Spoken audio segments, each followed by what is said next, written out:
We are the Church of the Good Shepherd, CGS Philippines, and you are welcome. We invite you to like, share, and engage with our live stream. Calling all disciples, let us grow together. Join our online classes and learn how to live and engage in our life class process. To all potential leaders of Christ, get involved in our School of Leaders 1, 2, and 3. Prayer is our weapon. Be part of our daily morning prayer every day at 5 o'clock. Corporate morning prayer via Zoom every first Friday of the month. In-person corporate prayer every last Monday of the month. Leaders of this generation, engage in our leaders meeting with our senior pastor, Pastor Rami Hinares Jr., every Tuesday at 7 p.m. Indeed, we are unstoppable, and the church is getting bigger. Again, we are the CGS Philippines, and we have the vision.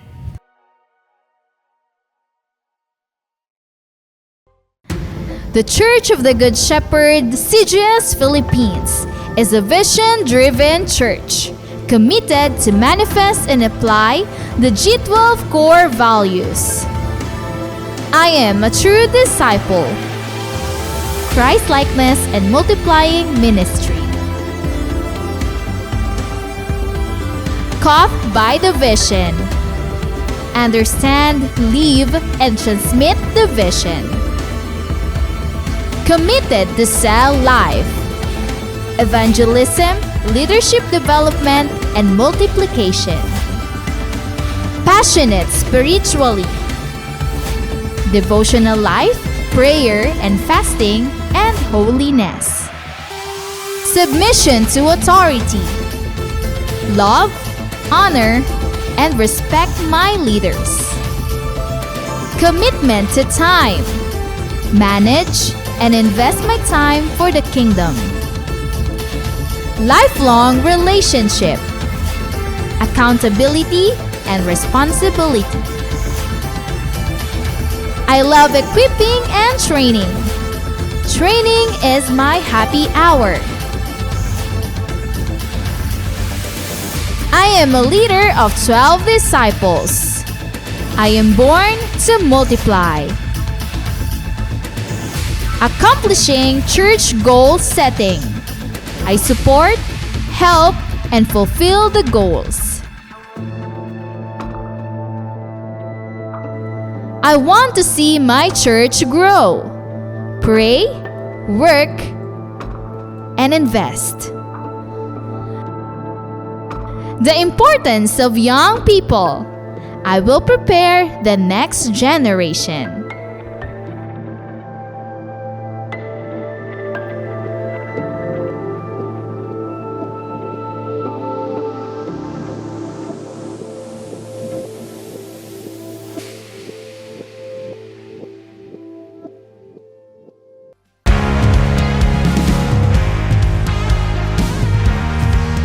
The Church of the Good Shepherd, CGS Philippines, is not just a building, but it is about people who embrace God's vision that lives its purpose, loving God and loving people.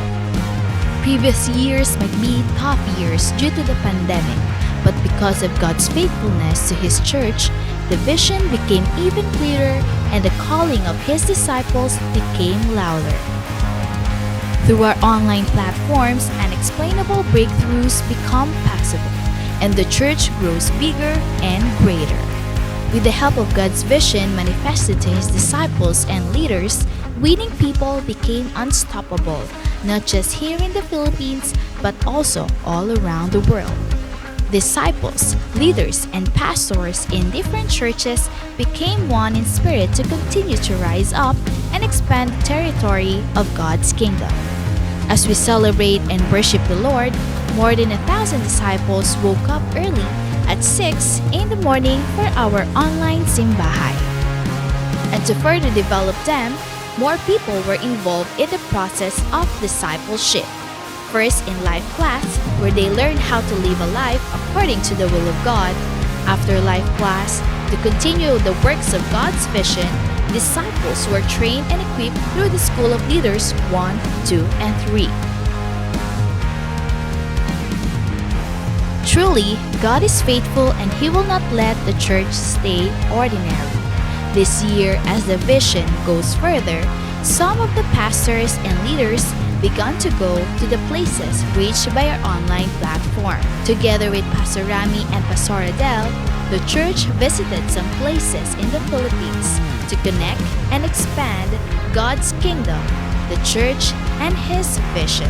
All these things happens because pastors, leaders, and disciples in different churches and places are committed to prayer every morning and evening.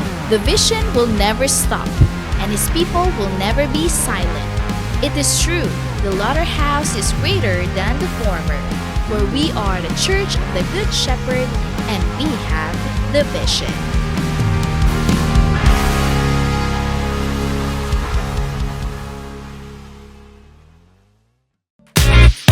We are the Church of the Good Shepherd, CGS Philippines, and you are welcome. We invite you to like, share, and engage with our live stream. Calling all disciples, let us grow together. Join our online classes and learn how to live and engage in our life class process. To all potential leaders of Christ, get involved in our School of Leaders 1, 2, and 3. Prayer is our weapon. Be part of our daily morning prayer every day at 5 o'clock. Corporate morning prayer via Zoom every first Friday of the month. In-person corporate prayer every last Monday of the month. Leaders of this generation, engage in our leaders meeting with our senior pastor, Pastor Rami Hinares Jr., every Tuesday at 7 p.m. Indeed, we are unstoppable, and the church is getting bigger. Again, we are the CGS Philippines, and we have the vision.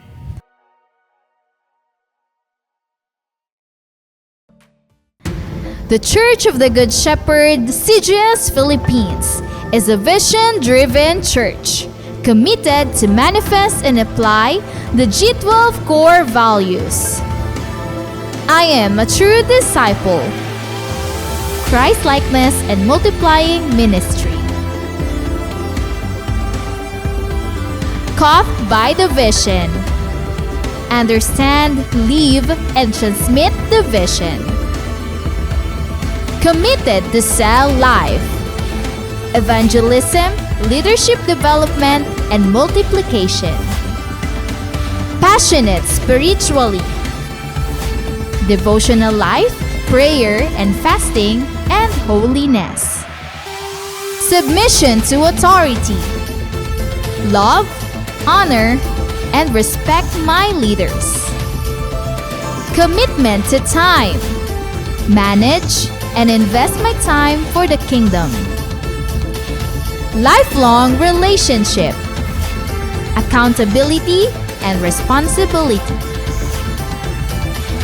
I love equipping and training. Training is my happy hour. I am a leader of 12 disciples. I am born to multiply. Accomplishing church goal setting. I support, help, and fulfill the goals. I want to see my church grow. Pray, work, and invest. The importance of young people. I will prepare the next generation.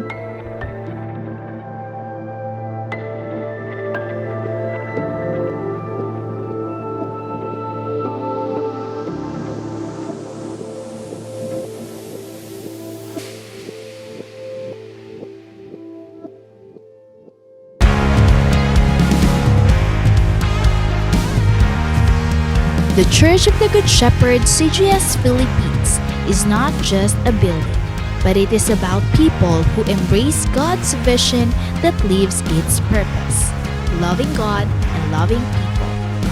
Previous years might be tough years due to the pandemic, but because of God's faithfulness to His church, the vision became even clearer and the calling of His disciples became louder. Through our online platforms, unexplainable breakthroughs become possible, and the church grows bigger and greater. With the help of God's vision manifested to His disciples and leaders, winning people became unstoppable, not just here in the Philippines, but also all around the world. Disciples, leaders, and pastors in different churches became one in spirit to continue to rise up and expand the territory of God's kingdom. As we celebrate and worship the Lord, more than 1,000 disciples woke up early at 6 in the morning for our online simbahay. And to further develop them, more people were involved in the process of discipleship. First in life class, where they learned how to live a life according to the will of God. After life class, to continue the works of God's vision, disciples were trained and equipped through the School of Leaders 1, 2, and 3. Truly, God is faithful and He will not let the church stay ordinary. This year, as the vision goes further, some of the pastors and leaders began to go to the places reached by our online platform. Together with Pastor Rami and Pastor Adele, the church visited some places in the Philippines to connect and expand God's kingdom, the church, and His vision. All these things happens because pastors, leaders, and disciples in different churches and places are committed to prayer every morning and evening. The vision will never stop, and His people will never be silent. It is true, the latter house is greater than the former, where we are the church of the Good Shepherd and we have the vision.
Magandang umaga muli sa ating lahat at welcome sa ating morning simbahay. Welcome sa ating mga leaders, pastors, mga primary natin, lahat ng mga cell group members at mga cell group leaders ay ating wini-welcome, lalo na mga invites natin ngayon. So wini-welcome po natin ang mga nanay at tatay, lahat ng mga anak na nasa kanilang mga tahanan, na naging bahagi na ng buhay nila ang simbahay. Welcome po sa ating lahat na nasa Luzon, Visayas at Mindanao. Ganon din yung mga kapatiran natin na nasa abroad ay ating wini-welcome. Lahat nating mga disciples and leaders, lahat po nating mga kasama sa paglilingkod sa Panginoon na nasa abroad ay ating wini-welcome. At sa umagang ito, we continue our online platform because we believe God is Spirit and we must worship Him in spirit and in truth. At alam natin ang Diyos ay hindi siya nako-confine sa 4 location lang or 4 walls and in a certain specific location. Alam natin God is limitless, infinite God, and we cannot hold God in one place. That is why online platform ay isang patunay na ang Diyos natin ay buhay. Sa iba't ibang sulok ng mundo nararating ang kanyang mga salita at ang kanyang presensya ay hindi nalilimitahan sa isang lugar lamang.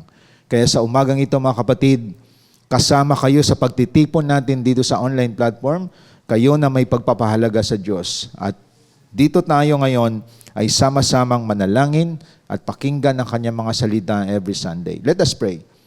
Dakilang Diyos na makapangyarihan sa lahat, maraming salamat sa panibagong buhay na binigay mo sa amin. Panibagong lakas, ginising mo kami at sinimulan namin ang lahat sa aming pagsamba sa iyo sa Espiritu at katotohanan. I pray blessing sa lahat ng kasama namin ngayon dito sa online platform. Ikaw magpala sa aming lahat, lalo na Panginoon, ang mga anak mo na naging bahagi na sa buhay nila ang sambahin ka sa Espiritu at katotohanan. Ikaw po ang magpala sa mga nasa abroad, even in Philippines, O God, Luzon, Visayas, and Mindanao. Pagpalain mo lahat ng mga anak mo. Pinagkatiwala namin sa iyo, Panginoon, ang aming sama-samang pag-angat o pagtaas ng iyong pangalan, pagsamba sa iyo sa Espiritu at katotohanan. Ito ang aking panalangin sa dakilang pangalan ni Kristo Jesus. Amen and amen. Sabay-sabay po nating papurihan ng Panginoon. Samahan tayo ng CGS Philippines Worship Team.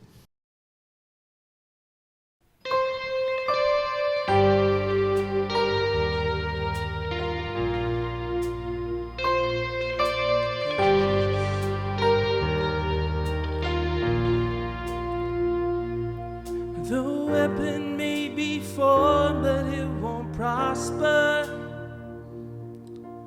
When the darkness falls, it won't prevail.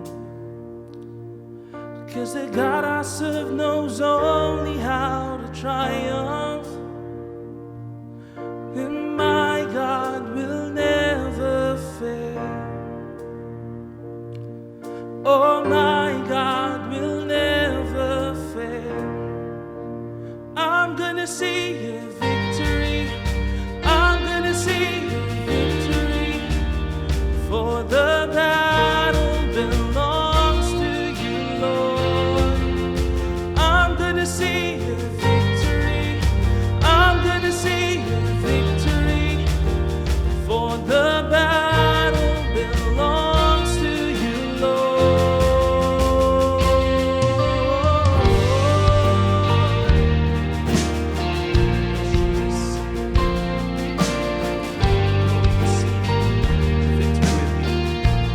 Power. There's power in the mighty name of Jesus. Every war he wages, he will win. Oh, I'm not backing down from any giant, 'cause I know how this story ends. Yes, Lord.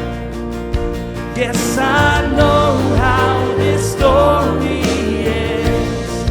Oh, I'm gonna see your victory. I'm gonna see your victory. For the battle belongs to you, Lord. I'm gonna see your victory. I'm gonna see your victory.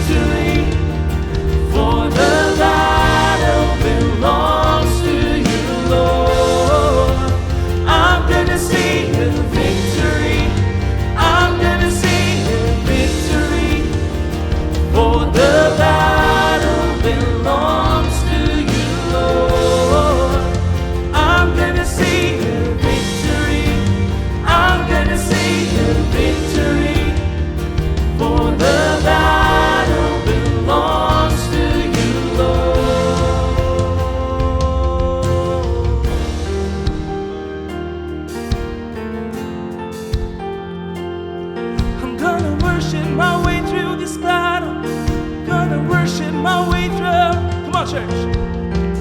You take what the enemy meant for evil and you turn it for good. Oh, you turn it for good. Hallelujah. You take what the enemy meant for evil and you turn it for good. Oh, you turn it for good. All together, let's sing, come on. You take what the enemy meant for evil and you turn it for good. You turn it for good. Full of faith, let's declare. You take what the enemy meant for evil and you turn it for good. Oh, you turn it for good. Come on. You take what the enemy meant for evil and you turn it for good. You turn it for good. You take what the enemy meant for evil and you turn it for good. You turn it for good. I'm gonna see victory. I'm gonna see victory. For the battle belongs to you, Lord. Oh, I'm gonna see victory. Yes, Lord. I'm gonna see victory. For the Let's declare battle victory. belongs to you. Come on. I'm gonna see victory. I'm gonna see victory. For the battle belongs to you, Lord. I'm gonna see victory. I'm gonna see victory. For the battle belongs to you, Lord. Oh, you take What the enemy meant for evil, and you turn it for good. you turn it for good. You take what the enemy meant for evil, and you turn it for good. Yes, Lord. You turn it for good. Full of faith, let's declare. You take what the enemy meant for evil, and you turn it for good. You turn it for good. You take what the enemy meant for evil, and you turn it for good. You turn it for good.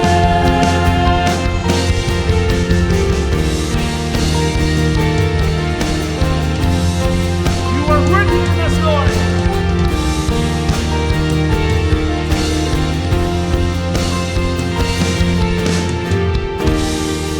Hallelujah. Lift up our voices for Jesus. Amen.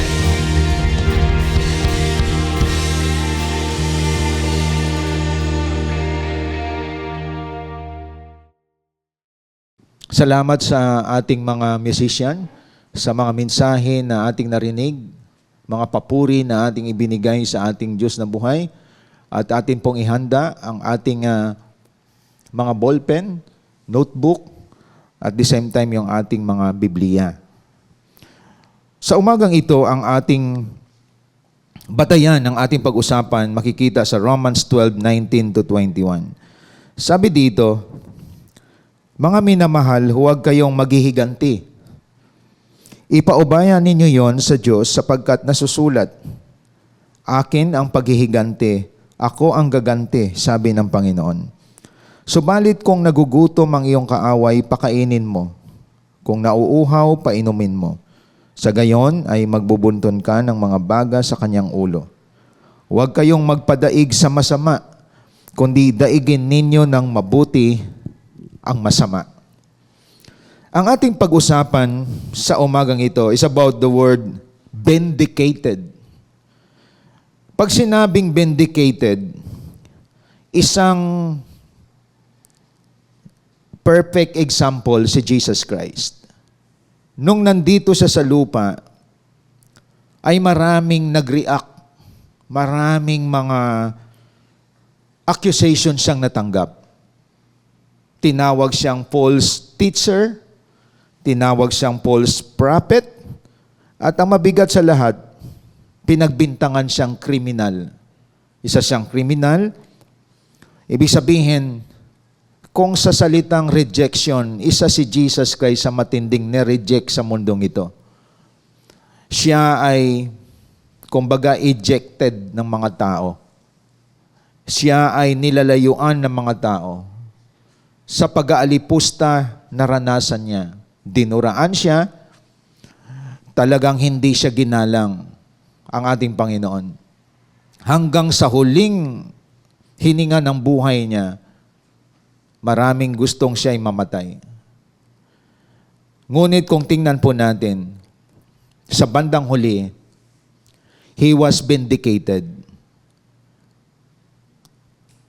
Bakit? Napatunayan na siya pala ang ating Savior. Napatunayan na siya pala ang ating healer. Napatunayan na siya pala ang ating King of Kings and Lord of Lords. Ibig sabihin, lahat ng pagbibintang kay Jesus Christ na siya ay isang false teachers, or false teacher, isa siyang false prophet, isa siyang criminal, isa siyang naghatid ng mga maling katuruan, lahat na yon nilinis ni Jesus Christ. He was vindicated. At alam niyo ba kung ano ang naging weapon ni Christ na nandito siya? Inaakusahan siya, inaalipusta siya. Ang weapon niya is dignified silence. Tahimik lang si Kristo, nakapokus siya sa kanyang mission to die for our sins. Kumbaga, pag si Kristo ay tinatanong, hindi siya nagsumasagot. Hindi niya obligasyon ang sumagot. Ang obligasyon ni Kristo, tapusin ang mission niya na kailangan niyang bayaran ang kasalanan ng lahat ng tao. Kailangan niyang mamatay for you and me to save us, to give us salvation, to free us from all curse. Yun ang mission ni Christ. Kaya kahit siya ay may mga tao na tinitrigger siya na magalit, hindi siya nag-react. At sa bandang huli, he was vindicated. Like what I said, nagkamali lahat ng accusation sa kanya ng mga tao na siya pala ang Lord of Lords, our Savior and King of Kings. And he was the great example of vindication. That is why this is our topic for today. The word vindicated. Pag sinabi nating vindicated, mga kapatid, pinagtitibay na ikaw ay tama. Pinagtitibay na ikaw ay may pagsama ng Diyos. Pinagtitibay na ikaw ay nasa katotohanan. Kaya sa verse na binasa natin kanina, mapapansin natin, hindi tayo dapat naghihiganti. Sabi nga dito, akin ang paghihiganti, ako ang gaganti, sabi ng Panginoon. So sabi ng Lord, vengeance is mine, not yours. So as we go on sa ating journey, maaring marami sa inyo ang nakaranas ng accusation. Sumasama kayo dyan. Ano yan? Scammer yan. Ang sinasamahan nyo dyan, pagsasayang lang kayo ng oras dyan. Maaring marami sa inyo nakaranas ng mga rejection, marami sa inyo iniinsulto, kasi normal yan kapag ikaw ay tumatahak sa landas ng isang matuwid na pamumuhay. Dahil dalawa lang ang nag-i-exist sa mundong ito, righteousness and wickedness. At dapat ikaw mismo, alam mo kung saan ka nakatayo.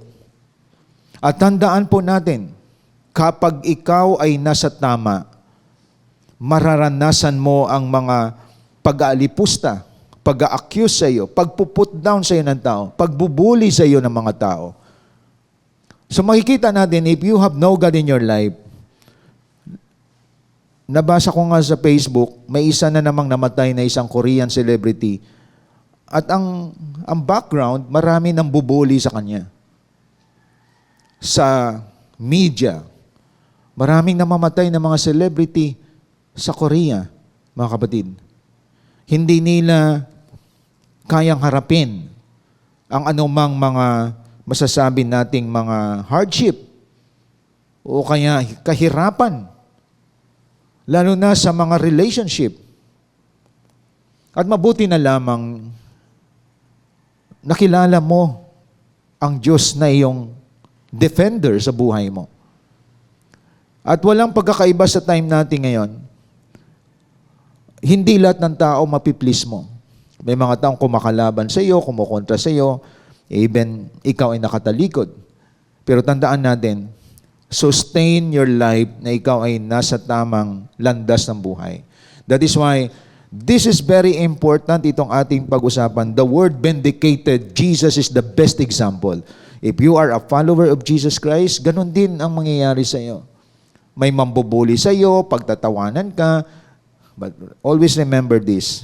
Jesus is the best example of vindication. Na-clear ang pangalan ng Panginoon at napatunayan na siya ang ating Diyos na buhay. Kaya ito ay isang paalaala sa ating lahat. You are in the right path, mga kapatid. Kaya pag sinabing vindicated, number 1, you are proven right. Napatunayan na ikaw ay tama. That's the meaning of vindicated or the word vindication. You are proven right. Sa natapos nating water baptism, nung isang araw, 2 lalaki ang nakausap ko na naabot sa online platform na nagpabautismo. Ang isa, testimony ng isang primary pastor, itong si ganito, nakarinig na siya sa online, naabot ko siya, tapos nawala. Yung isa naman, naranasan niya ring nakarinig ng salita ng Diyos, tapos nawala. Pero alam mo, nandoon sila sa ating water baptism. And it's a breakthrough, ang ating water baptism, headed by Bishop Oriel, sa pangunguna din ni Pastor Pai. At kasama tayo sa history sa nangyaring yun. Alam niyo, sabi nung 2 guy na ito, pareho lang ang bottom line. Sabi ng isa, Pastor, walang nangyari din sa buhay ko. Magulo din. Hindi rin naging maayos. Same sa isa. Kumbaga, typical sa lalaki na may mga vices, tikman ang mga kalayawan ng mundo, pero hindi sila parehong masaya. Hindi nila natagpuan ang totoong kasiyahan sa labas. Kumikita ka nga, pero kapos naman. Di ba? Pansamantalang ini-enjoy mo yung vices ng mundo, pero bandang huli, bumabalik sa'yo, napapagod ka din. Kaya sabi ko nga sa isang kausap ko, sabi ko, dito natin makikita na napaka-stable ng Word of God, nang sabi ng Panginoon, seek ye first His kingdom and His righteousness, and all these things shall be added unto you. Mapapansin niyo mga kapatid, as we go on sa journey natin, may mga pamilyado tayong mga kasama rito. Nagtatrabaho 8 hours. Nanay at tatay. May mga single tayong nagtatrabaho 8 hours every day. So sa kanilang ginagawa, they know how to handle or manage their time. Naghahanap buhay sila, pero lumalago ang kanilang mga gawain. Nag-grow ang cell group, nag-i-increase ang discipleship nila, nakadevelop sila ng leader. Alam niyo, nakita ko, binibless sila lalo ng Panginoon. Binibless sila lalo ng Lord. Ibig sabihin, it was a vindication na hindi hadlang ang gawain ng Diyos, na kahit may asawa ka na, may anak ka, nag-aaral ka, kumikita ka ng malaki, hindi ka nalulunod, ini-embrace mo pa rin ang paglilingkod kay Lord. Nakikita, gumagaling at umuhusay ang buhay pamilya ninyo. Pero nakita natin, may mga iba nung nagkapamilya na, nag-asawa, kumikita sila ng malaki, as if na parang hadlang ang ambisyon nila sa Lord. Ang ambisyon nila sa personal nilang buhay. Parang hadlang yung gawain ng Diyos sa buhay nila. Pero bandang huli, makikita mo, nasisira din ang buhay nila sa labas. Kasi itong totoo, you cannot contest The Matthew 6:33. Kapag pinutol mo yung seek ye first the kingdom of God and His righteousness, at inuna mo ang all these things, mga kapatid, kahit malaki sweldo mo, baon ka pa rin sa kahirapan, pagkakautang. Marami na ginawa yan. Inuna nila pamilya nila, pinabayaan na nila cell group. Kasi mahalaga pamilya. Totoo yan. Pero, dapat nakakonect dyan ang paglilingkod ng pamilya sa Panginoon. Tinanggal ang paglilingkod kay Lord. Priority na ang kumita ng malaki. Hindi na dinadala ang pamilya sa discipleship. Talagang pinutol, dinitouch. Alam nyo, ang buhay nila, hirap na hirap, gumagapang sa mga problema, kasi hindi mo pwedeng i-contest ang nakasulat sa salita ng Diyos. At ang mga leader and disciple na nagalaga, they were vindicated. Ibig sabihin, nagpapatibay na tama ang leader mo. Tama ang nagdi-disciple sa iyo. Ang iba, pinagpalit nila sa jowa nila ang kanilang responsibilidad sa church. At nakikita mo ngayon, palagi na lang sila nag-aaway. Wala ding kabuluhan ang kanilang pagsasama. Why? Kapag dinitouch mo, simple lang eh. Pag dinitouch mo buhay mo sa Lord, miserable ang kalalabasan yan. Hindi masama kung nasa tamang edad ka, magbe-build ka na ng relationship sa opposite sex. Hindi masama yon. Ang masama, dinidetouch mo ngayon ang iyong buhay paglilingkod sa Diyos. Kasi kumikita ka na ng salapi, priority na yung family mo, ang Bible nagsasabi, priority ang Diyos, pamilya, trabaho.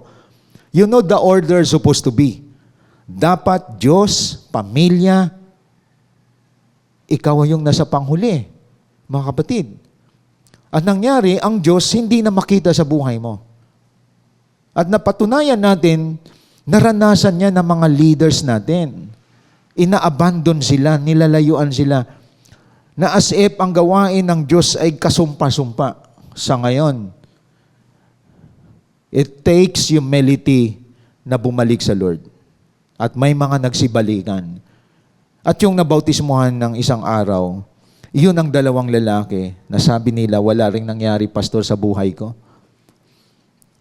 Alam ninyo, ang pagbalik loob sa Panginoon, kailangan dyan pagpakababa sa Lord. Kasi open arm ang gawain ng Lord. At yun ang sinasabi natin sa number 1, you are proven right. Ibig sabihin, vindicated ang leader. Nagpapatunay na ang ginagawa ng mga leaders natin, ng mga nagdi-disciple sa atin, nasa tamang side sila. Ano po? Ibig sabihin, kung ikaw ngayon nagpapadisciple, ikaw ngayon nag-undergo ng training, ikaw ngayon ay naka-ready na gamitin ng Lord kasi naligtas ka. Ibig sabihin, kung may mga lumalayo man sa iyo, bandang huli, lalabas niyan na ikaw ang tama. Mga kapatid. May magpamilya nga na bumalik sa Lord, nakita nila, walang kinabukasan ng anak nila sa labas. Nakita niyo mga kapatid, lalo na sa mga nanay at tatay, na matitigas din ang ulo. Hindi nyo alam pag hindi kayo nag-undergo ng discipleship, hindi nyo pinahalagahan ng pag-disciple, iiyak ka talaga. Malalaman mo, anak mo pala ay pumasok na sa satanista. Membro na ng satanista. Nasa online yan. Kasi puro kahanap ng pera, puro gusto mo i-build ang family mo without God, mamalayan mo, iiyak ka. Mga kapatid. Mga kabataan na umalis sila sa kanilang discipleship, naging perwisyo sa pamilya, nagpabuntis sa adik. At pag nagkaanak, ibibigay sa parents. At hindi pagpapala yan ang ganyang mga move kasi binasura ang discipleship. Kaya, ang mga leader, makikita natin, ikaw din na nakaranas na nilayuan ka. Ikaw na nasa tamang landas, ibig sabihin, you are vindicated because it was proven you are right. Makikita natin mga kapatid, Yung bang dinadala mo ang tao sa tamang landas? Tandaan natin mga leaders natin, mga disciples natin, mga trainer natin, yan ang mga tamang tao. Nakinig ka sa may tama. Di ba? Iba yung tamang tao kaysa may tama. Sino yung mga tama? May tama. Mga lutang mag-isip. Mga sabog mag-isip. Doon ka pumunta. Di ano mangyayari sa buhay mo? Masisira. Mga kapatid. Kaya alam ninyo yung mga nag-detach sa gawain ng Lord, talagang gapang sa ngayon. So it was proven, you are right, mga kapatid. Sinasabi ko nga minsan sa may kausap ako, sabi ko, mas maigi na umalis sa church kung hindi siya fitted at lumipat sa isang church na fitted siya. Okay yan. Diba? Kasi lahat naman ng churches sa ngayon, may mga umaalis eh. Pero maganda yung parang na-sense mo, hindi ako fitted yan, lipat ako sa ganito. No? Ang hindi maganda, umaalis ka sa church at hindi ka na nagsiserve sa Lord. Wala ka nang ginagawa, papasukan ka ng kalaban. At wala nang kinabukasan ang mga anak mo. Mahusay nga mag-English, pero membro na ng satanista. Why? Binasura mo ang nararapat na gawin sa paglilingkod kay Lord. Binasura ang pangidain. Kaya tandaan natin, mga kapatid, katulad sa prodigal son, the father was vindicated. Hinayaan niya yung anak. Gusto umalis sa kanya. So yung son, ayaw niya magpakontrol. You know the story of prodigal son. Ayaw niya magpakontrol. Umalis siya at nag-enjoy sa buhay sa labas hanggang namamalayan niya, naubos ang kanyang pera, ang kanyang mana. At halos kaning baboy na ang kanyang kakainin. Kaya listen to this. Bababuyin kayo ng mundo kapag nag-detach ka sa presence of God. At marami binababoy na ngayon ng mundo. Maraming mga bata pa nire-rape. Ayaw ng discipleship eh. So nagbibilad ng katawan sa labas. Ang iba, nakatikim na ng mga drugs, vices, nagyayabang na sa labas. Bababuyin tayo ng daigdig na ito kapag puputulin natin connection natin sa Diyos. Even the father and mother. May mga tatay ngayon lulong sa sugal sa online. Ang mga nanay ngayon nagsasayaw na lang dyan sa vlog para makilala sila. Di ba? Ang laswa kaya tingnan na nanay ka, nagbibilad ka dyan sa social media just for the sake of monetization. Kita niyo mga kapatid? So makikita natin kapag wala ka talaga sa Lord, kung ano-ano nang pinagagawa mo. Di ba? And leaders are vindicated. Ang isang leader na matino, na naglilig kay Lord, dadalhin ang mga tao sa tama, ni-reject mo. Parang ni-reject mo yung ginto at niyakap mo yung bato. Kaya, the word vindicated ay para ito sa mga lumalakad sa tama pero nire-reject ikaw. Para ito sa mga taong nagdadala ng mga tao maging matuwid ang buhay, tamang tao pinili, may tama sa ulo. Ito yung mga tao na lutang, mga tao na sabog mag-isip, mga tao na walang Diyos ang kaisipan at puso, yun ang niyakap mo. Hindi ka yumakap sa mga tamang tao, that is your leader, that is your discipler, that is your mentor. Kaya tandaan natin, vindicated is that you are proven right. Kaya kapag nasa tama ka, hanggang sa pagdating ng Panginoon, huwag mo to bibitawan, lalo na kung tatay at nanay ka. Kung gusto mo na maayos tingnan ang pamilya mo. Kasi ang isang pamilya na maayos, wala yan sa mga kayamanan at mga properties. Wala po yan. Ang isang pamilya na maayos, nasa ilalim ng pangangalaga ng Diyos. Nagpapaalaga si tatay, si nanay, pati ang mga anak. Naging priestly family sila, na ginagamit sila mag-abot ng mga tao. Dahil marami na ngayon, dysfunctional family. Kasi nakapokus lang si tatay sa kay nanay, si nanay sa tatay din. Obsessed na sila sa isa't isa, pero hindi sila naglilingkod kay Lord. Ang mga anak naman, Ina-idolize nila ang mga satanista. Bakit? Nag-detach ang tatay sa gawain ni Lord eh. Kikita ninyo, mapalad kung ang mga anak ninyo na hindi nyo dinidisciple, ang church ang sumasalo. At binabalikan ng mga parents na matitigas ang ulo. Di ba? Mabuti na lang may mga anak na mukhang sablay tatay nila pero sila nagpapadisciple. Nakita nyo mga kapatid? Kaya church is a blessing. Church is a blessing. For so many years, walang naiturong tama minsan ng ating mga parents. Pero inabot tayo ng Panginoon. So dito makikita natin, you are proven right. That's number one. That's the meaning of vindication. Tama ang landas na tinatahak mo, mga kapatid. At tandaan natin, the word vindicated, you are on God's side. Ibig sabihin, kapanalig mo ang Diyos. Kaya sabi sa Romans na binasa natin kanina, huwag kayong maghihiganti. Ipaubayan ninyo yan sa Diyos. Just concentrate to the vision.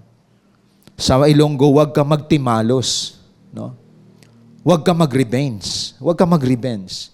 Sabi dito, nasusulat, akin ang paghiganti, ako ang gaganti, sabi ng Panginoon. Biro mo yan, mga kapatid?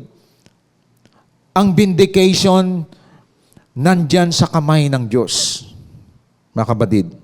Now, ipapakita ko sa inyo na the word vindicated is that kapag stay put ka lang kay God, may nagsuso sa iyo ng confusion, ang pilit na gagawin kasi ng kaaway, gagamit siya ng ibang tao na alisin ka sa tama eh. Pero you are strong. Matibay ka na humahawa ka pa rin sa anumang nakita mo. Ito sa Diyos ito eh. Kaya, vindicated means you are on God's side. Tingnan natin ang case ni Moses. Si Moses ay sinasagot siya ng mga tao sa paligid. Si Moses, sinasagot siya ng mga leader na inaasahan niya. Alam ninyo, nakakapangilabot ang nangyari. Kaya gusto ko makita ninyo dito, mga kapatid. Ang isang leader o ang isang pastor, kapag sa side yan ng Diyos, matakot po tayo. Lalo na kung tama ang ginagawa ng pastor, tama ang ginagawa ng leader, ng discipler. Tapos dinidiktahan pa natin sila. Anong sabi sa Numbers chapter 16, 31 to 34 to 35? Tingnan natin, bilang. No? Anong sabi sa bilang chapter 16, 31 to 35? Sabi po dito, so marami silang argument kay Moses. Ang Diyos pala nakikinig. Inaaway nila si Moses. Ang Diyos malapit sa mga leader. Ano sabi dito? Ngunit kapag may ginawang di pangkaraniwan ng Diyos, no, at bumuka ang lupa at sila'y nilulo ng buhay, kasama ang lahat ng may kaugnayan sa kanila, at sila'y nalibing ng buhay sa daigdig ng mga patay, nangangahulugang naghimagsik ang mga taong ito kay Yahweh. Ito na ang senaryo sa 31. Hindi pa halos natatapos sa pagsasalita si Moses, ay bumuka na ang lupa. So use your imagination. Kusang bumuka ang lupa. 32. Nilulo ng buhay sina Korah pati ang kanilang mga pamilya at mga ari-arian. Silang lahat ay nalibing ng buhay. Muling nagsara ang lupa at hindi na sila nakita ng mga Israelita. Biro mo, the whole descendants of Korah, kasama ang kanyang mga buong angkan, nilamon ng lupa at binalik ang lupa sa dati. Sila tong mga tao na nagsasalita ng hindi tama kay Moses. No? Dahil dito, nagtakbuhan ang mga taong bayan. 34. No? Dahil sa kanilang nasaksihan, lumayo tayo rito ang sigawan nila, baka pati tayo'y lamunin ng lupa.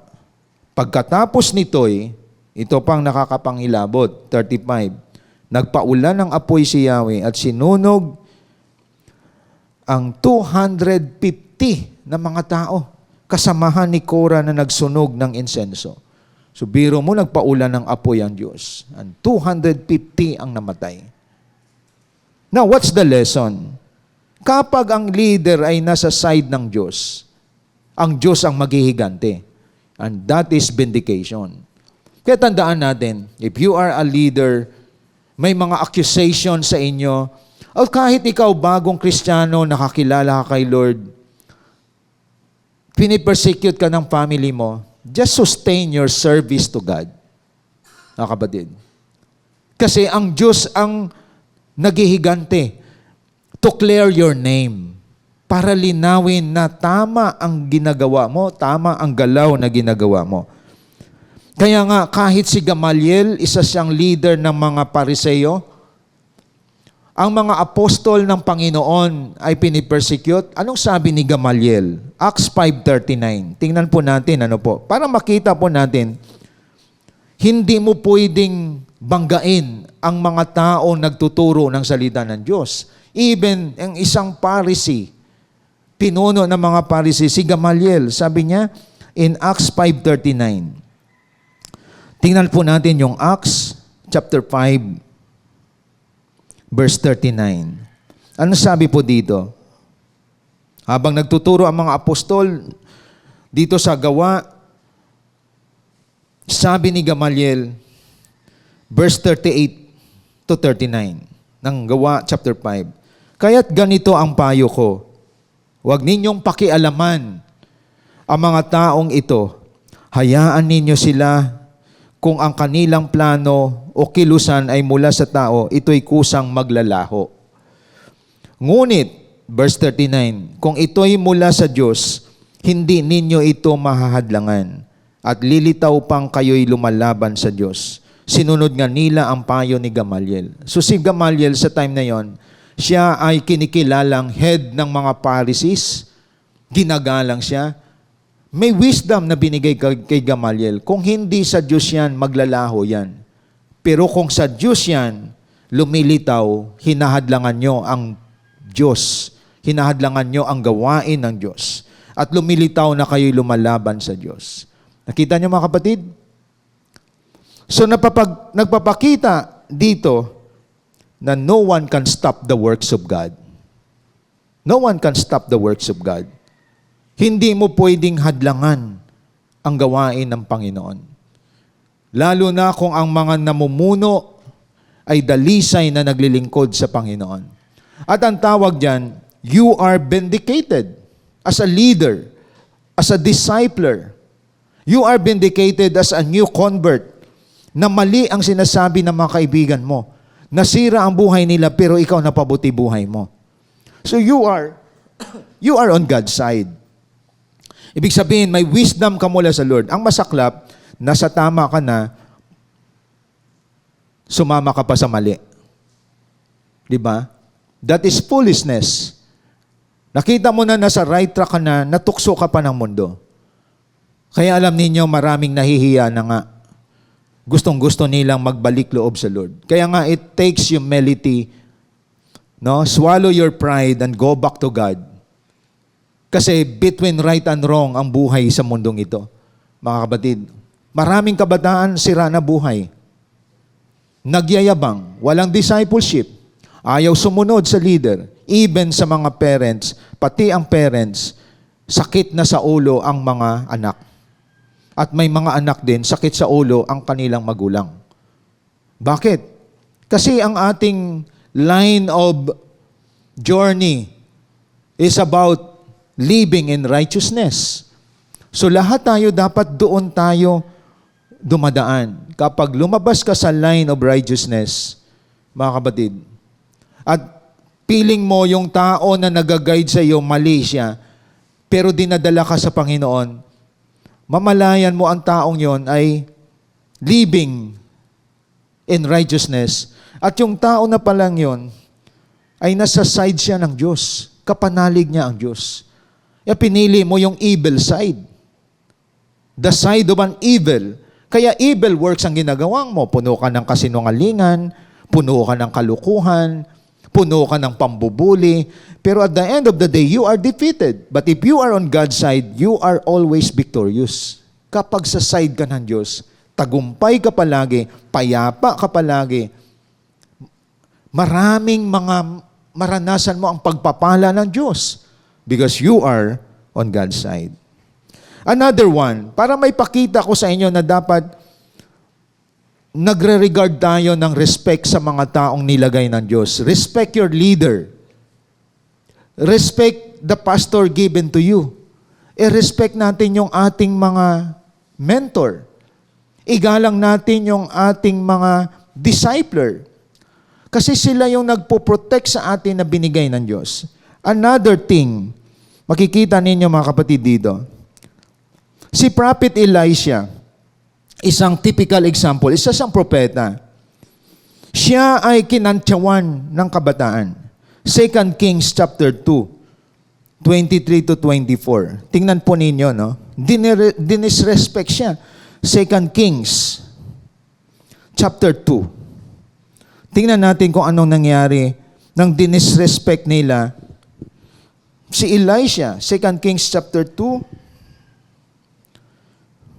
23 to 24. Mula sa Jericho, pumunta siya sa Bethel, sa Eliseo.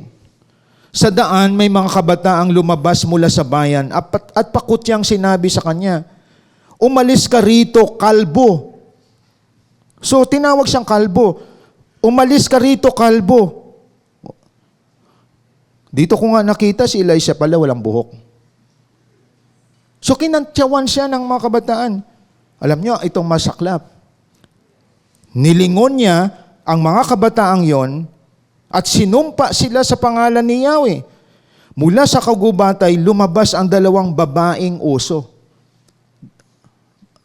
2 babaeng oso, yung mga bear. Di ba? At nilapa ang 42 sa mga kabataang kumukutya sa kanya. Imagine that. Yung mga kabataan mahilig mangutya. Sa time natin ngayon, hindi na sila nagmamano. Ultimo matatanda, kinukutya nila. Mga senior citizen, wala na silang respect. Kaya marami kabataan maagang namamatay. Hindi man kinakain ng lubo, pero nadidisgrasya. Walang respeto sa parents. Walang respeto sa mga senior. Walang respeto sa kapwa. Alam nyo, nagalit si Elisha, kinurse niya ang mga kabataan, lumabas 2 lubo. Nilapa ang 42 na mga kabataang kumukutya sa kanya. Kita niyo mga kapatid? Ito yung sinasabi natin, wag nating kutyain yung mga nasa side ng Diyos. Even your leader, wag mo i-backbite. Baka bigla kang ma-stroke. Diba? Wag niyong siraan ang inyong mga leader. No? Kaya ang usapin dito, hindi dahil kalbo si Elias. Ang usapin dito, yung respeto mo sa tao. No? It's not ni-label nila na bald. Pero ang usapin dito, how you respect a prophet. Isang propeta to. Di po ba?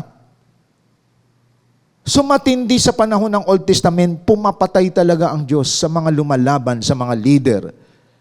Lalo na kung ang leader ay may purity of heart.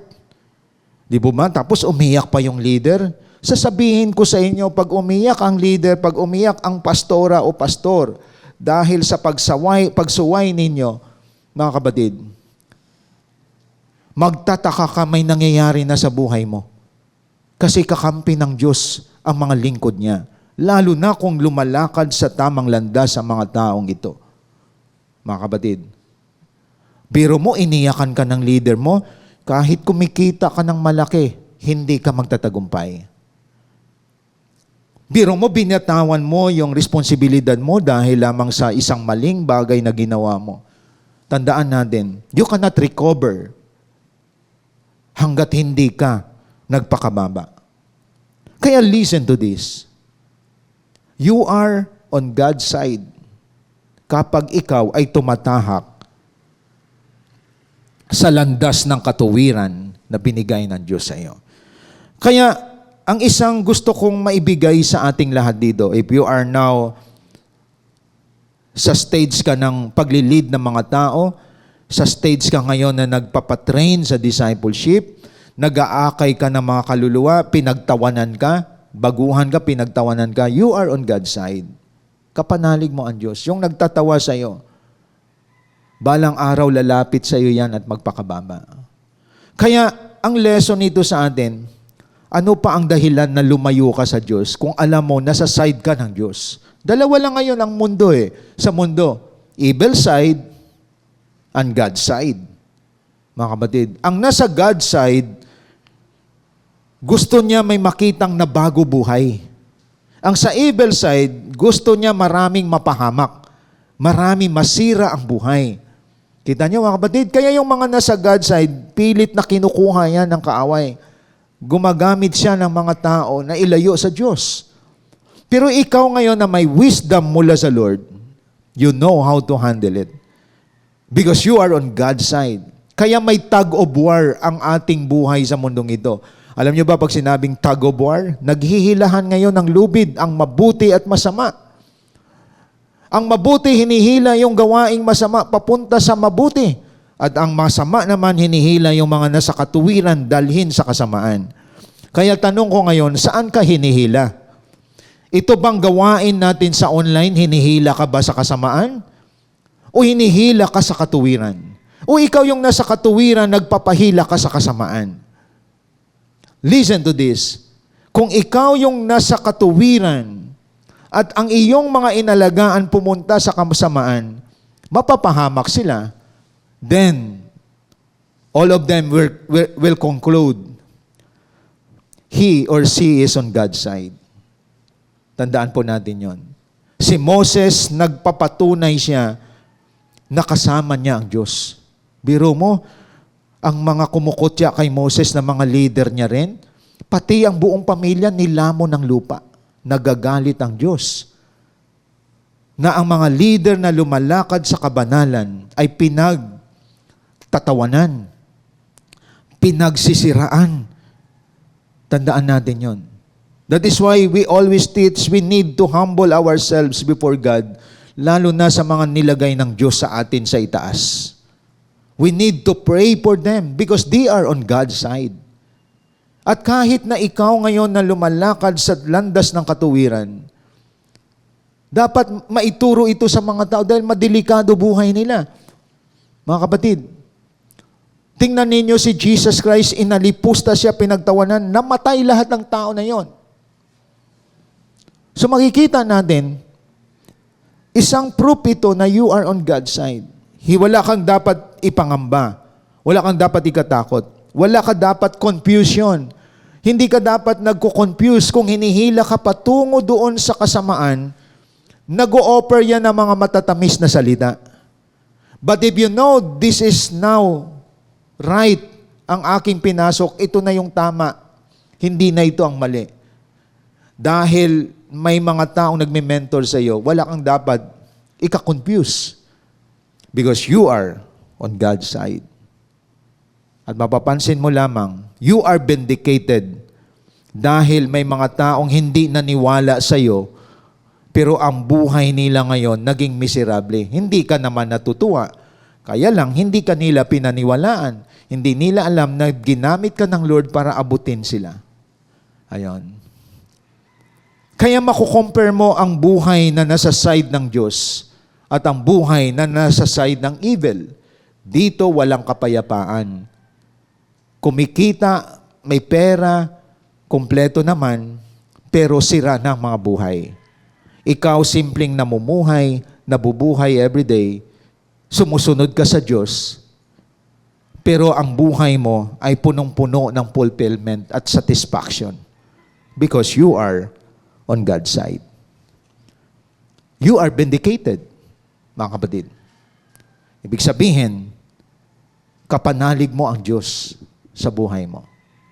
Kaya kung ikaw ay nasa side ng Diyos, hindi ka na nangangarap na pumunta pa sa evil side, mga kapatid. Kaya, the word vindicated, you are proven right, you are on God's side. And number 3, it shows that you stand for the truth. Ibig sabihin, wala nang ibang katotohanan kundi si Kristo Jesus lang.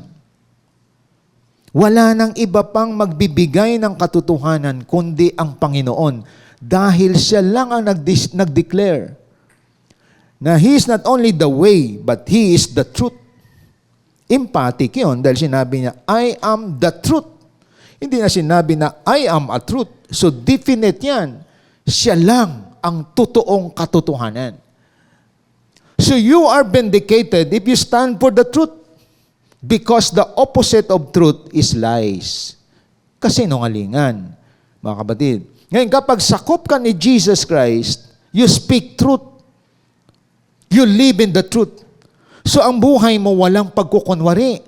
Totoo ka sa harap at likod.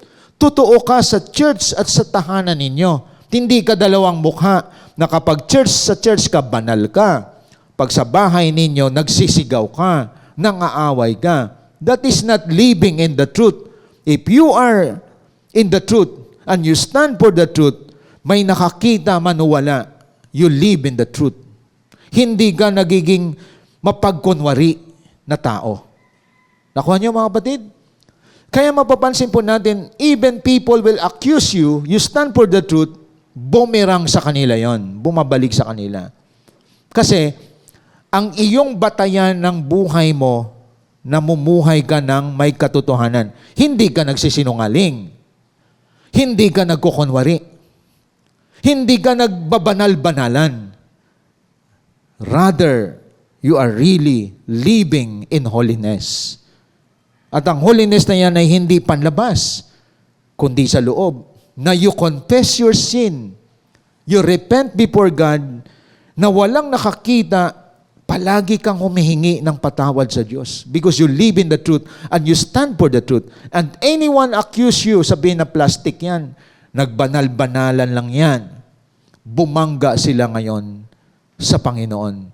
At mararanasan nila ang vindication galing sa Panginoon. Mga kapatid, may mga taong kumukutya sa iyo, kunyaring banal lang yan. Pero sa totoo, may ginagawa yang hindi tama. Mandaraya din yan. Actually, napupulaan tayo if we are not good testimony to other people. Pero ikaw na tao na may pure heart, tandaan mo to mga kapatid, if you stand for the truth, God will vindicate your life. Yung case lang sa California, no? 3 months ago o 2 months ago, anong lesson nangyayari sa California? Lesson na makikita natin sa California, mga kapatid. Mga expensive houses, minuto lang sunog. May isang celebrity, collector siya ng mga watch, maraming mamahaling relo, nasunog. Collector siya ng mga matataas na klase ng mga kotse. Minuto lang, ilang oras lang, ubos lahat yun. At hindi lang siya nakaranas, may mga nandoon pala sa loob, may mga millions of dollars. Sunog din yun. Nakita natin yung tragedy na nangyari sa California. The truth is this, lahat ng bagay sa mundong ito ay lumilipas at nawawala. Kaya wag nating mahalin yun. Ang katotohanan ay ganito, ang mahalin natin, yung may dala ng katotohanan, si Jesus Christ. So makikita natin, God was vindicated. Kasi marami ngayong mga tao na materialistic. Maraming mga tao ngayon, ang confidence nila, ang kakumpletuhan ng pagkatao nila na sa material things. Nakasuot sila ng mamahaling damit, nakasakay sila sa mamahaling kotse, may naiipon silang dollars, at the same time, magagara ang mga bahay nila. Naging lovers of pleasure ang tao ngayon. Naging lovers of money ang tao ngayon. Hindi naging lovers of God. Hindi tumatayo sa katotohanan na lahat ng yan blessing ni Lord. Dapat kapag may mga ari-arian ka, may mga property ka, may yaman ka, ginagamit mo yan patungo kay Lord. Hindi masama yan. Ang masama, sinamba mo na yon. Susunugin ng Diyos yan. Yung napalayo ka dahil sa mga material things, nalunod ka sa mga property na meron ka, hindi mo ginamit para sa kaluwalhatian ng Diyos, susunugin lahat ni Lord yan. Mapaparam lahat yan. Hindi ka lalagyan ni Lord ng kapayapaan. So the truth is this, only Jesus can complete our inner being. Siya lang ang lubos na magbibigay ng kaganapan ng pagkatao natin. Hindi yung mga gadget na mamahalin, mga relo na mamahalin. mga sapatos, mga bags, mga sinusuot ng tao na mamahalin. Hindi yan. Dapat yan ginagamit natin for His glory, to expand His kingdom. Ang material ay hindi masama kapag ginagamit siya sa pagpapaunlad ng gawain ng Diyos. Pero kung ginagamit siya sa pagpapayabang ng sarili mo, ginagamit siya para lamang tingalain ka ng tao, lagapak tayo dyan, mga kapatid, balang araw. Di po ba? Kaya tandaan natin, nasa middle tayo ngayon ng material world. But always sustain your spiritual life. Napakahalaga sa tao ang kanyang spiritual life. That is why we need to stand for the truth. Mga kapatid, ang katotohanan ay ganito. Si Kristo lang ang tanging makapagbigay sa atin ng isang paninindigan na base sa kanyang mga salita at pamumuhay na may katuwiran. Siya lang ang ating Panginoong Hesus. Kaya, huwag ka nang mag-confuse. Kasi iba minsan, nasa truth na, nagko-confuse pa sila. Kasi may offer ang mundo. May mga confusion ang marami sa ngayon. Bakit ang tagal ko na sa Panginoon, mukhang hindi naging okay buhay ko? Sa tagal ko na sa Panginoon, bakit palubog pa rin ang buhay ko? Nagsuso ng confusion ang mundo sa atin. Wala kang kinabukasan dyan, walang mangyayari sa iyo dyan. Pero mga promises ni Lord, thousands. Di po ba? Like sa message na ating narinig sa bonfire, matuto kang mag-antay. Kapatid, maaring nasa stage ka ng molding of your life. Matuto tayong mag-antay. Nagmamadali po tayo. Ang iba nga, nagsimula sa pinakamababa, menial job. Naging janitor dati, ngayon manager na ng company. Ang gusto kasi ng iba, pag nag-apply ng trabaho, gusto presidente na ng company. Diba? Gusto magiging manager na ng company. Ayaw. Totoo yan, maraming kabataan ngayon hindi teachable. Feeling nila entitled. Ayaw nilang magwalis. Ayaw nila maglinis ng mga dumi. Gusto agad nila nakaupo sa opisina at nagdidikta ng mga tao. Pero hindi dumaan sa mga menial task. Pero the truth is this, the best example is David, the shepherd, nagiging King David. Kita niyo mga kapatid? Nasa menial task siya, na kung ang katumbas ng pagiging shepherd sa time natin, janitor. At ang pagiging king, naging presidente. Why? Ang Diyos ang nagpo-promote. And that is the truth. Never promote yourself. Allow God to promote you because no one can elevate but God alone. At walang pwedeng mag-demote sa iyo kapag promoted ka ng Diyos. And that is the truth. Mga kapatid, makikita natin, pag lumakad ka sa righteousness, the truth is this, mamalayan mo na lamang, ini-elevate ka ni Lord, inaangat ka ng Panginoon.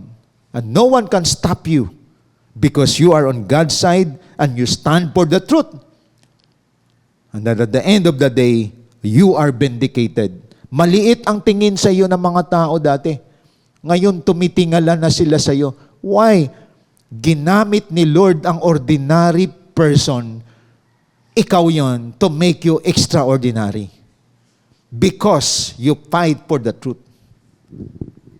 Inakap mo yung truth at walang iba kundi si Jesus Christ. Marami ngayon, nagkukunyari lang, nabubuhay na sa kasinungalingan. Akala nila, maging okay sila pero hindi na sila okay ngayon. Namumuhay na sa pagkukunwari ang marami ngayon. Pero empty na ang buhay. Sira na ang buhay. Pero ikaw, you are secured, you are confident, and the key is that you allow yourself na ma-embrace mo ang katotohanan because Christ is in your life. Mga kapatid. Kaya sa umagang ito, gusto kong makita sa inyo, keep serving the Lord. Magpatuloy sa paglilingkod sa Panginoon. You are on the right side. And you are on God's side. patuloy kang mamuhay sa katotohanan. Kasi, si Lord ang maghihiganti para sa iyo. Before I close, isang totoong katotohanan ito na gusto kong sabihin sa inyo na palagi nyo narinig dito. Ito lang yung tinatayuan ko dito. 10 years ago, I think 20 years ago, sinusugod kami dito ng kapitbahay. Minumura kami, mga kapatid. But we continue. Nagpapatuloy pa rin ang gawain. No? Yung kapitbahay namin, sinusugod kami dito, minumura, pero walang ganti na binigay. Alam nyo ba? Ngayon, ang buong property niya, kinuha na ng bangko. Lahat ng property na ubos. At minsan nakita namin na hospital ang kanyang partner na stroke. No? For so many years, persecuted ang church na to. Ang church na ito ay nakatayo sa katotohanan. Ibinangga. Kaya listen to this. Nangyayari din yan sa ibang mga churches. Ang church na nagtuturo ng katotohanan, pag binangga yan, miserable ang buhay ng bumangga. No? Ang isang pastor ay pinersecute, namatay ang kanyang elder na umangkin ng church. So ito yung isang katotohanan sa atin. Vindication belongs to God. That is why sinabi doon kanina sa ating binasa sa Romans, huwag kayong maghihiganti. Ako ang maghihiganti. Vengeance is mine. Hindi tayo natutuwa sa mga napapahamak at nasisira ang buhay. Lalo na kapag ang Diyos ang gumagalaw sa mga taong ito. Ang lesson nito, focus sa vision na binigay ni Lord sa atin. Remain, stand for the truth. Kaya sa ating pagtatapos, always remember this. You are not a failure because you are doing the will of God. Sustain that. Those who devalued you are like people who throw away gold and embrace stones for the rest of their lives. Maaring feeling mo parang tinapon ka ng mga tao, dinidevalued ka ng mga tao, but always remember, tinapon nila ang ginto, niyakap nila yung bato. Hindi ka talo dyan, kapatid. Kaya congratulations sa mga nagpapatuloy. Tuloy ang laban, patuloy maglilingkod, because vindication came from God. May nag-iinsulto sa iyo, may nagtumatawa sa iyo, lalabas ang katotohanan na tama ang ginagawa mo, lalo na kung lumalakad ka sa katotohanan. Maraming mapapahiya, lalo na kung nasa panig ka ng Diyos. Kaya huwag kang matinag. Magpatuloy ka kung pinapahiya ka, pinagtawanan ka. Ibibless ka pa rin ng Panginoon. Kaya sa ating pagtatapos, mga kapatid, before I close, sama-sama nating sambahin ang Panginoon. Pangunahan tayo ng CGS Philippines Worship Team.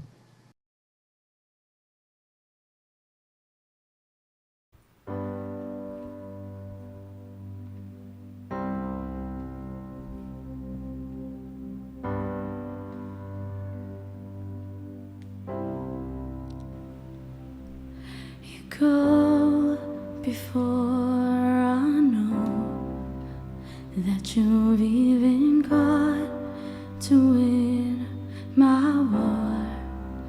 You come back with the head of my enemy. You come back and you call it my victory. Oh.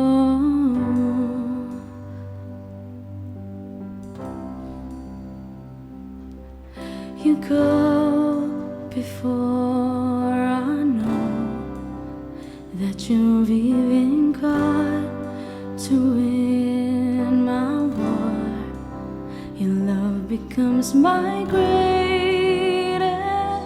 defense.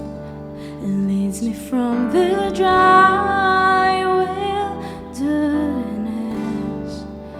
and all I did was praise.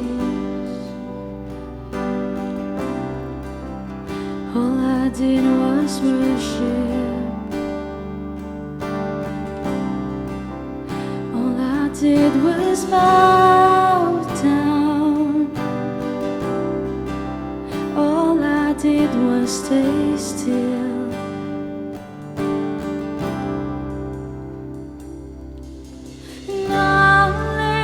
Hallelujah, you have saved me so much better your way.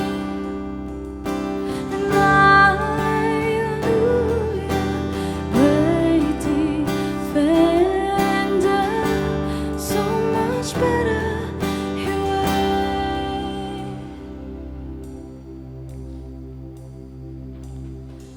You know before I do, when my heart can seek to find your truth, your mercy is the shade I'm living in. You restore my faith and hope again. And all I did was praise. All I did was worship.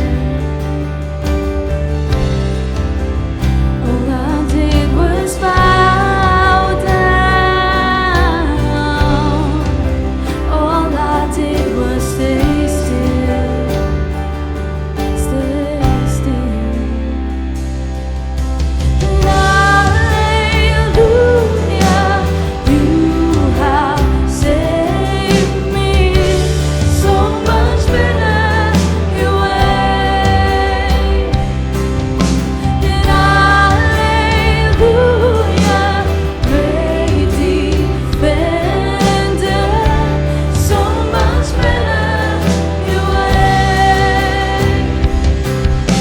And hallelujah, you have saved me so much better your way.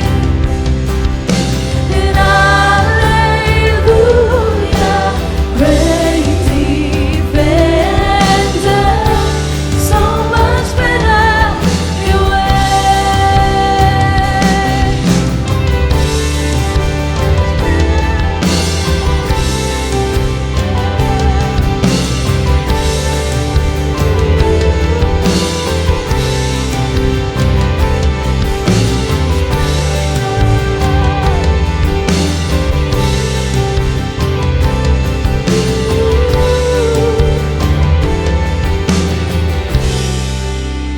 When I thought I lost me, you know where I left me.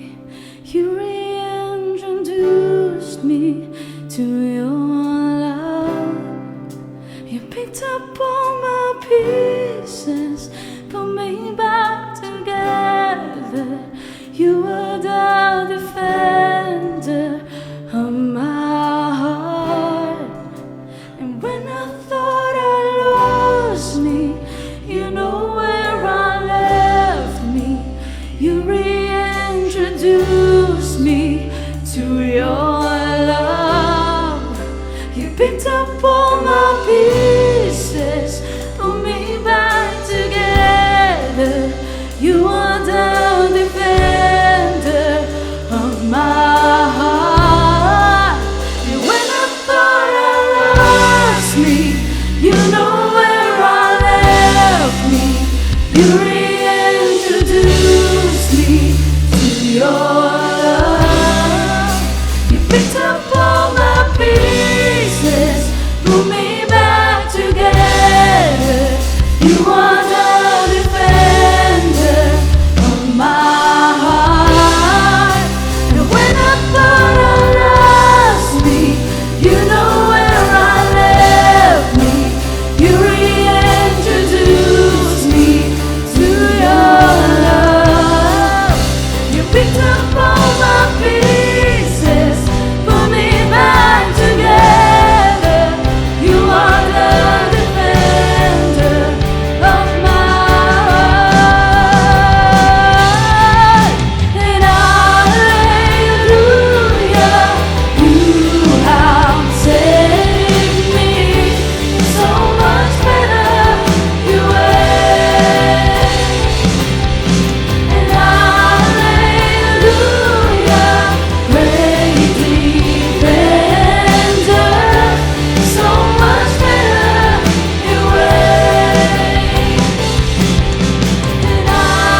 save me.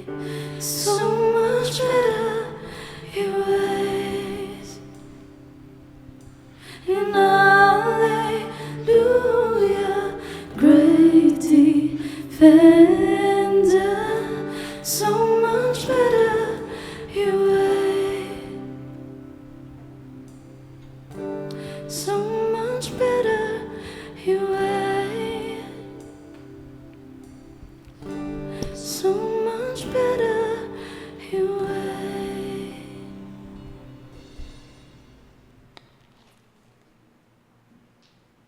Dakilang Diyos na makapangyarihan sa lahat, nagpapasalamat kami sa umagang ito. Nakita namin, Panginoon, vindication belongs to you. At ikaw, Panginoon, ang kakampi ng mga taong lumalakad sa katuwiran. At nakita namin, O God, na yung mga taong may katapatan sa paglilingkod sa iyo, ikaw ang aming defender. Ikaw ang lumalaban sa mga anak mo. And I pray blessing to all of us. Continue to protect your people, preserve your people as we go on sa aming ministeryo, Panginoon. At dalangin ko, pagpalain mo ang lahat ng tapat sa paglilingkod sa iyo. Because we believe, lahat, Panginoon, ay nanggagaling sa iyo. Ang pag-iingat mo, pagpapala mo, ay sa iyo nanggaling. At patuloy, Panginoon, na pagpalain mo ang mga anak mo na nagpapatuloy na may katapatan despite of many persecution in their lives. I pray blessing to all of them. In the name of the Father, the Son, Jesus Christ, and the Holy Spirit. Amen and amen. Thank you and God bless po sa ating lahat. Hope you've been blessed by the message of God today as we continue to extend our calling in loving God and loving people, even in online, and keep you more updated to our journey in God's vision. Connect to us wherever you are. Like our Facebook page, follow us on our Instagram account,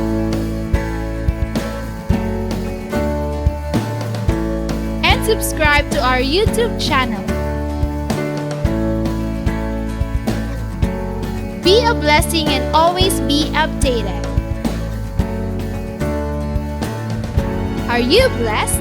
Now it's time for you to become a blessing online. By sending stars to support our local church and take part in our LOT project. And be a cheerful giver through sending your tithes and offering to our GCash account.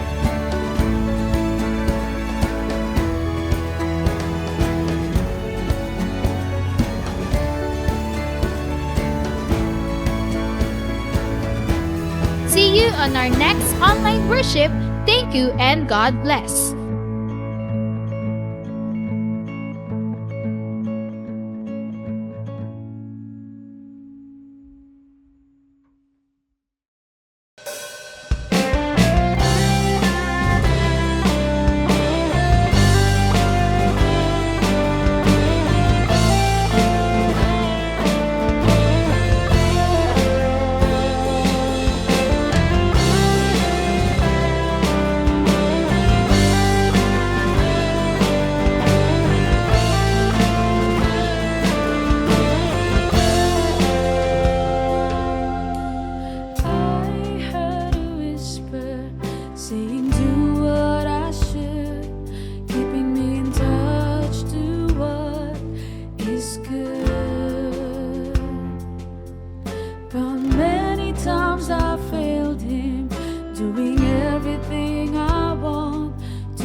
And put me where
to reach out.